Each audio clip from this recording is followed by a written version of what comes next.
Je vous propose de découvrir sous la forme d'un TP le fonctionnement du hacheur un cadran. Pour cela, nous allons utiliser donc une source de tension U, le hacheur qui est constitué d'un transistor et d'une diode, transistor représenté ici par un interrupteur, d'un moteur à courant continu, à aimant permanent, qui va entraîner une génératrice et une génératrice tachymétrique. Voici le matériel utilisé.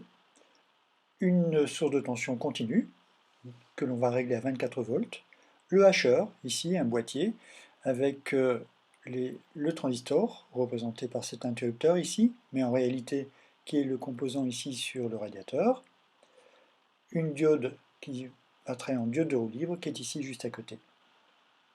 On retrouve donc la partie puissance du hacheur, puis ici à côté la partie commande, avec le réglage du rapport cyclique, et éventuellement ici le réglage de la fréquence, donc de fréquence de découpage. La partie commande est réalisée à partir d'une carte électronique, et bien sûr, cette carte électronique, il va falloir l'alimenter. Les amplificateurs opérationnels qu'elle utilise vont être alimentés en plus 15, moins 15 par cette alimentation externe.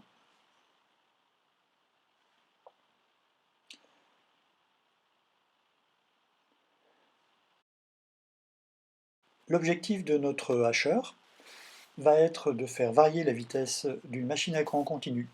On retrouve énormément d'asservissement de vitesse, de contrôle de position, utilisant des machines à courant continu.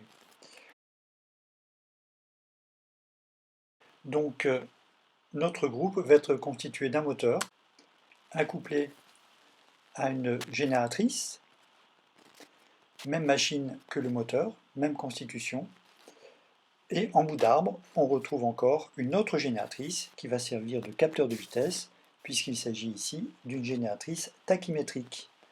Connaissant ces constantes, ces caractéristiques, eh bien, par la mesure de la tension qu'elle fournit, on pourra en déduire la vitesse de l'ensemble, puisque tout est sur le même arbre. Pour étudier cette association hacheur-moteur, il faut pouvoir visualiser les tensions et les courants. Pour la tension, on va utiliser cette sonde différentielle.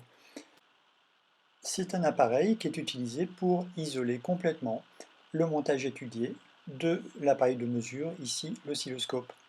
Donc ça évite tout danger, ça écarte toute possibilité de court-circuit. Donc d'un côté, la sonde va être branchée de telle manière que l'on puisse mesurer par exemple la tension en bande du moteur. Donc on va partir de ces deux bornes-là pour aller vers le hacheur.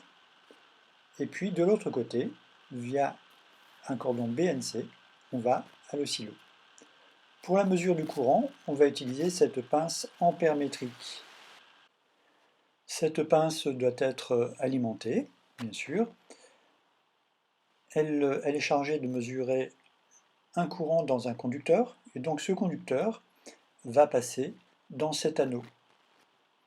Le champ magnétique produit par ce courant va être capté et transformé en tension, image de ce courant.